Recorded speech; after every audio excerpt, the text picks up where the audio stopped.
Mga kapatid, hindi ko ikinahihiya ang mabuting balita tungkol kay Kristo sapagkat ito ang kapangyarihan ng Diyos na ikaliligtas ng bawat nananampalataya. Unay sa mga Hudyo at gayon din sa mga Griego. Inihahayag nito na ang pagpapawalang sala ng Diyos sa mga tao ay nagsisimula sa pananampalataya at nagiging ganap sa pamamagitan ng pananampalataya. Ayon sa nasusulat, ang pinawalang sala sa pamamagitan ng pananampalataya ay mabubuhay. Nahahayag mula sa langit ang poot ng Diyos laban sa lahat ng kalapastanganan at kasamaan ng mga taong sumisiil sa katotohanan sa pamamagitan ng kanilang kasamaan. Ang maaaring malaman tungkol sa Diyos ay maliwanag. Yamang inihayag ito sa kanila ng Diyos.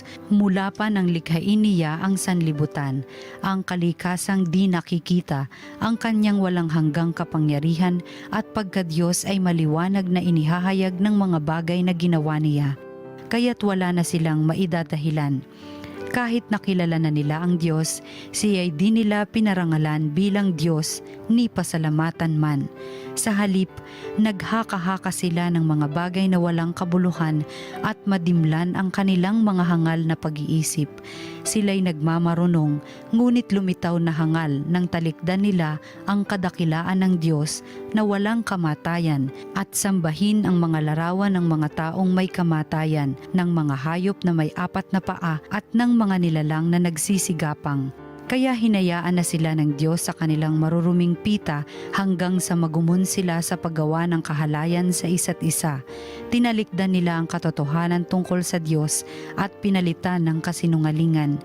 Sinamba nila at pinaglingkuran ang nilalang sa halip na ang lumalang na siyang dapat papurihan magpakailanman. Amen.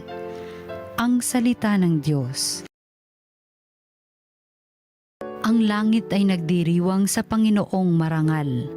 Ang langit ay naghahayag na ang Diyos ay dakila, malinaw na nagsasaad kung ano ang kanyang gawa. Bawat araw, bawat gabi, ang ulat ay walang patlang, patuloy na nag-uulat sa sunod na gabit araw. Ang langit ay nagdiriwang sa Panginoong marangal. Walang tinig o salitang ginagamit kung sa bagay at wala ring naririnig na kahit na anong ingay. Gayunpaman sa daigdig ay laganap yaong tinig, ang balita'y umaabot sa duluhan ng daigdig.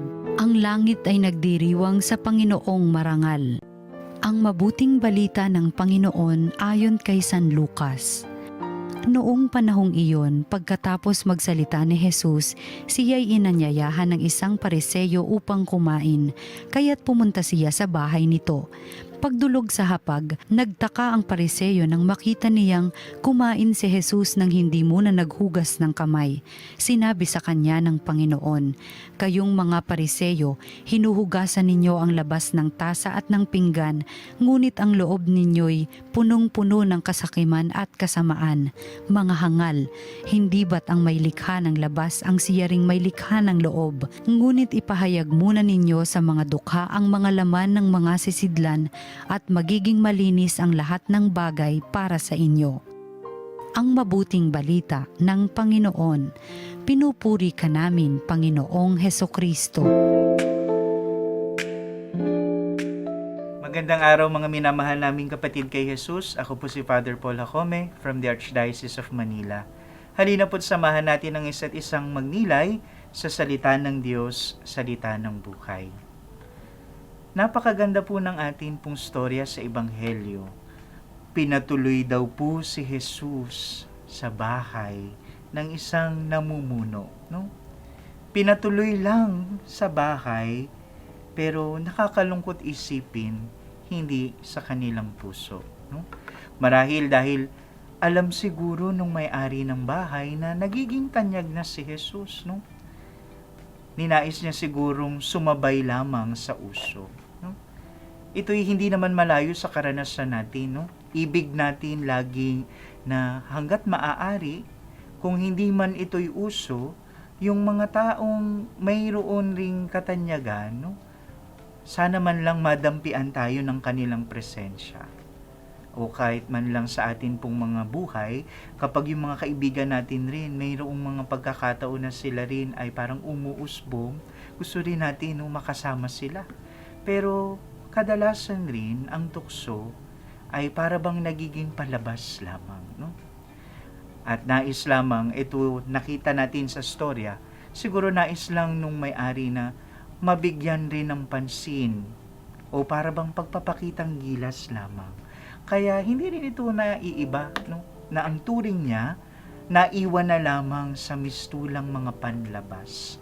Kaya nga ang gulat niya, para bang si Jesus hindi sumusunod sa mga bagay na kinasanayan, kinagawian, at kinamulatan lang nila na nilagyan nilang mistulang tradisyon. Kaya nga maanghang po ang paalala ni Jesus, no? Kayong mga Pariseo, hinuhusgahan ninyo ang labas ng tasa at ng pinggan. Ngunit ang loob ninyo'y punong-puno ng kasakiman at kasamaan. Mga hangal, no? Napakaanghang ng pananalita ni Jesus. Siguro hindi naman dahil para hamakin sila, ngunit dapat nilang maunawa ang ginigising sila ng panawagan ni Jesus, no? Na mula sa pagkakahimlay nila sa napakaraming pagkukunwari sa buhay, dapat rin nila itong iwasan at mamulat sa mas tamang landas. Kung tutuusin po, mga minamahal kong kapatid, hindi rin naman po ito naiiba, no? Kung ilalapat po natin ito sa kasalukuyang panahon rin natin. Alam po natin, no? There's this phenomenon of performative people, no? Sinasabi po sa sosyolohiya na ito daw po yung pinomeno na tumutukoy sa pag-uugali at pagkikilos na ang pangunahing layunin lamang ay para sa pampublikong pagpapakita, no?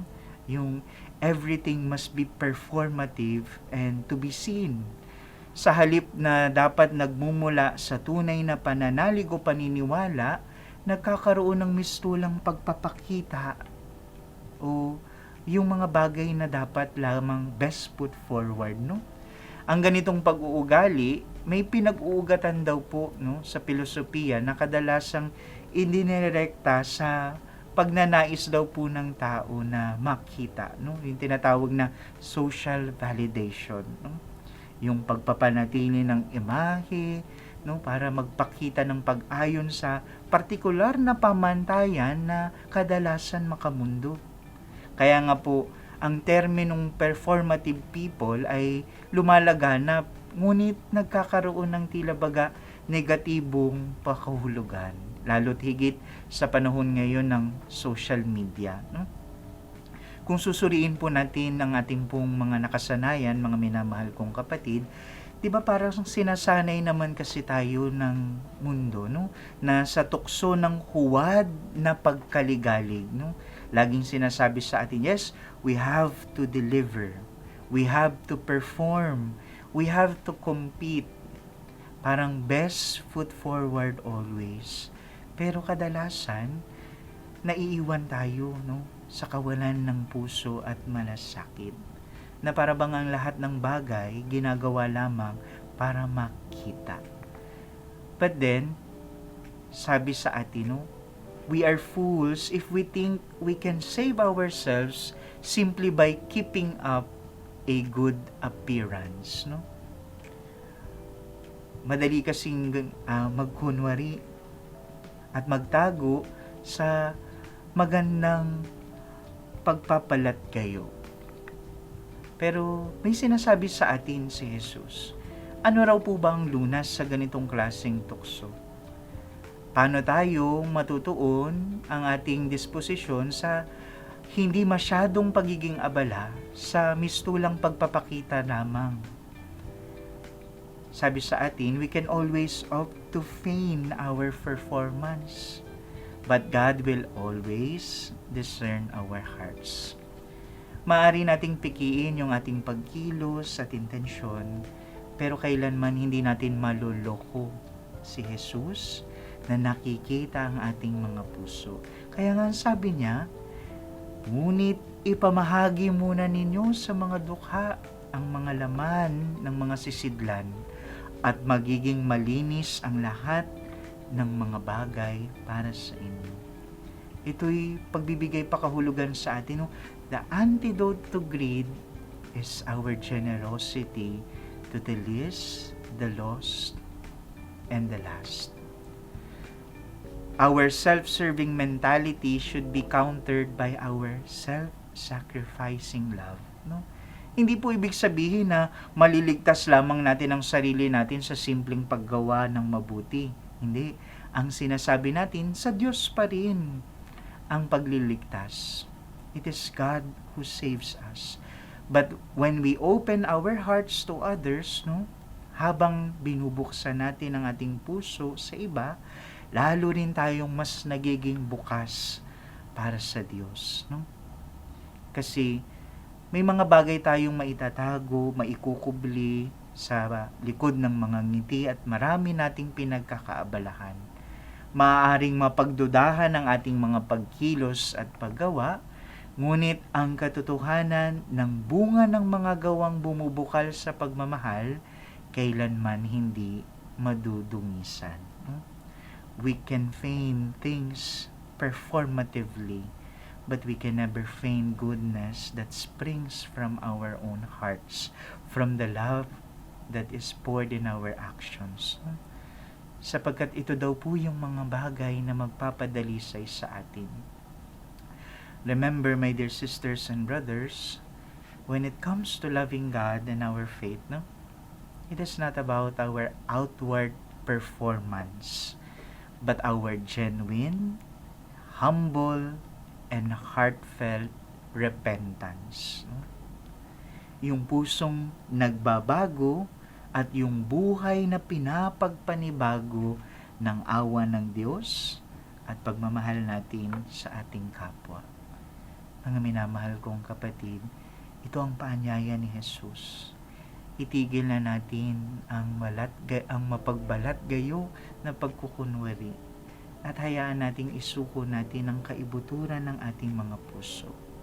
Pusong nagbabago, buhay na pinapagpanibago ng awa ng Diyos at ng pagmamahal natin sa ating kapwa. Amen.